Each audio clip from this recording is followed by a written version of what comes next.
दत्ता तू माय मिले करू, कस तुला विसरू दिगंबरा तू माय मिले. गुरुदेव दत्त श्री स्वामी समर्थ. नमस्कार. लोक भेटण्यासाठी तडपतील, न बोलणारी लोक जवळ येण्यासाठी अगदी तळमळतील, तरसतील. तुम्ही पाचाल की ही लोक तुमच्या मागे मागे फिरू लागतील. खूप सुंदर असा लॉ ऑफ अट्रॅक्शनचा म्हणा किंवा वशीकरणाचा म्हणा एक उपाय आणलेला आहे. हा उपाय तुम्ही तुमच्या जीवनामध्ये करताय तर पहा, समाजामध्ये तुमचं नाव होईल, तुमच्या घराची प्रगती होईल, धनधान्याला कमी पडणार नाहीये, पैसा घरामध्ये आल्याशिवाय राहणार नाहीये. खूप सुंदर असा एक उपाय सांगणार आहे. तुम्ही समाजामध्ये पाहिला असेल की एखादी व्यक्ती असती, प्रतिष्ठित व्यक्ती असती, मग ती बरोबर असो किंवा चुकीचे असो, त्या व्यक्तीचं सर्वजण ऐकत असतात.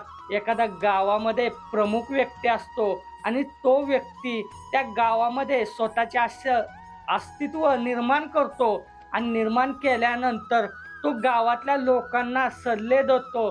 सल्ले दिल्यानंतर ती गावातली लोक त्या व्यक्तीचं म्हणणं ऐकतात. मग ते म्हणणं चुकीचं असलं तरी ते लोक त्या व्यक्तीला फॉलो करत असतात, त्याच्या मागे पुढे अक्षरशः फिरत असतात. मग जर तुम्हाला वाटतंय की तुमच्याही जीवनामध्ये अनेक लोकांनी तुमच्या मागे पुढे फिरलं पाहिजे किंवा तुम्हाला येऊन सल्ले विचारले पाहिजेत, तुमचं समाजामध्ये नाव प्रतिष्ठा झाली पाहिजे, घरामध्ये धनधान्य भरपूर आलं पाहिजे, पैसाही घरामध्ये टिकला पाहिजे, घरामध्ये अशी छाप पडली पाहिजे की आपल्याशिवाय दुसरं इतरांचं कुणीही ऐकलं नाही पाहिजे. जर असं प्रत्येकाला वाटतंय तर निश्चितच तुम्ही हा उपाय केला पाहिजे. आता तुम्ही पाहिला असेल ग्रहांशी निगडीत असे उपाय असतात. ते उपाय आपल्याला खूप लवकर असे बेनिफिट देत असतात. आता मी शुक्र ग्रहाशी सांगत असतो की शुक्र ग्रहाला मजबूत करण्यासाठी आपण पांढऱ्या कलरच्या वस्तू आपण आपल्या जीवनामध्ये निश्चितच वापरल्या पाहिजेत. आता जो आजचा उपाय मी तुम्हाला सांगेन तो उपाय आहे गुरुग्रहाचा.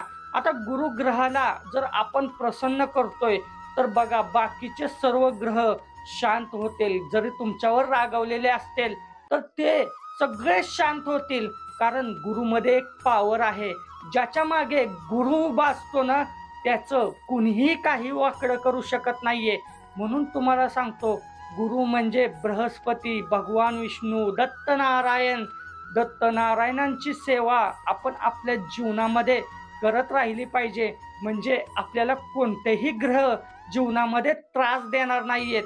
तर गुरुला प्रसन्न करण्यासाठी आपण काय केलं पाहिजे आता तुम्हाला सांगतो. जर गुरु तुमच्यावर प्रसन्न झाला तर तुमच्या जीवनामध्ये धार्मिक यात्रा येणार आहेत, म्हणजे धार्मिक स्थळं असतात तिथं तुम्ही जीवनामध्ये भेट देणारे किंवा धार्मिक कार्य आहेत त्या कार्यामध्ये मोठ्या उत्साहाने तुम्ही भाग घेणारे, तुमच्याकडून दान धर्म होणारे, तुमच्याकडून पुण्य होणारे आणि तुम्ही चांगल्या व्यक्तींमध्ये राहणारे, तुमच्याकडून भगवंताची भक्ती होणारे. कारण गुरुग्रह तुमच्यावर प्रसन्न आहे. गुरुग्रह प्रसन्न असणारा जो साधक असेल किंवा व्यक्ती असेल, जातक असेल, तो व्यक्ती समाजामध्ये प्रतिष्ठित होतो आणि त्या व्यक्तीचं सर्वजण ऐकतात, त्याचं म्हणणं सर्वांना पटत असतं. मग निगेटिव्ह असो किंवा पॉझिटिव्ह असो त्याला लोक फॉलो करत असतात. मग आता या गुरुला प्रसन्न करायचंय तर एक छोटीशी वस्तू मी तुम्हाला सांगणार आहे. तुम्ही अनेक वेळा पाहिला असेल, अनेक लोक सांगतात, ज्योतिष असतील, अनेक लोक असतात ते सांगत असतात की धातू असेल किंवा एखादी अंगठी असेल, ही जर आपण धारण करायची तर याच्यासाठी एक विशिष्ट वेळ असते, एक विशिष्ट डेट असते, दिवस असतो. त्या दिवशी तो धातू तुम्हाला घालण्यासाठी सांगत असतात, अंगठी घालण्यासाठी सांगत असतात. तसाच आपल्याला हा उपाय एका विशिष्ट दिवशी करायचा आहे, म्हणजे आपले दत्तनारायणांचा जो वार आहे किंवा विष्णू भगवंताचा, बृहस्पतीचा, गुरुदेवाचा जो वार आहे तो गुरुवार आहे आणि या गुरुवारीच आपण हा उपाय करायचा आहे. गुरुवारी उपाय केल्यानंतर तुम्हाला बघा तुमच्या जीवनामध्ये चॅलेंज आहे, बेनिफिट व्हायला सुरुवात होईल. फक्त ही वस्तू आपल्या घरामध्येच असते, पण आपण हिच्याकडे दुर्लक्ष करत असतो. छोट्या छोट्या वस्तू असतात, त्या वस्तू आपल्याला खूप अशी बेनिफिट देत असतात, पण आपण त्यांच्याकडे लक्ष देत नाहीये. बाहेर आपण पैसे घालवत असतो. मग असे नवनवीन व्हिडिओ पाहण्यासाठी दादाच्या चॅनलला लगेच सबस्क्राईब करा. माहिती आवडली तर अनेक लोकांना शेअर करा. व्हिडिओलाही लाईक करा आणि कमेंट बॉक्समध्ये श्री गुरुदेव दत्त टाका. तर आता ती वस्तू कोणती आहे? ती वस्तू दत्त नारायणांना खूप आवडती, भगवान विष्णूंना खूप आवडती. ती म्हणजे हळकुंड. हळकुंड सगळ्यांना माहीत आहे, ज्याच्यापासून हळद बनते ते हळकुंड. एक वाळलेलं हळकुंड घ्यायचंय, ओलं हळकुंड नाही घ्यायचंय तुम्हाला, वाळलेलं एक हळकुंड तुम्हाला घेतल्यानंतर गुरुवारच्या दिवशी भगवान विष्णूंची किंवा दत्त नारायणांची पाटावर पूजा करायची. पूजा करून झाल्यानंतर ते हळकुंड भगवंतापाशी ठेवायचं. ठेवल्यानंतर भगवंताची आरती तुम्ही करा, महाभोग भगवंताला लावा आणि ते गुरुवारी संध्याकाळी हळकुंड तुम्हाला घ्यायचंय. ते घेतल्यानंतर तुमची जिथं तिजोरी असेल त्या तिजोरीमध्ये रातभर तुम्हाला तिथं ठेवायचंय. पूजा दुसऱ्या दिवशी आरती करून तुम्ही काढा. नंतर तिजोरीतून ज्यावेळेस तुम्ही कामासाठी बाहेर जाणार आहे त्यावेळेस त्या तिजोरीतून ते हळकुंड तुम्हाला काढायचंय. तुमच्या खिशामध्ये, तुमच्या पर्समध्ये, तुमच्या पॉकेटमध्ये ते हळकुंड तुम्हाला ठेवायचंय, जवळ ठेवायचंय.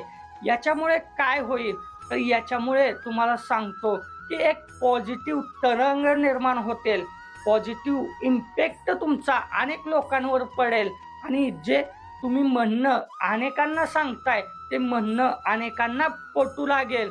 अनेक लोक तुमच्याकडे आकर्षित होतील, अट्रॅक्शन पॉवर तुमची अगदी वाढेल.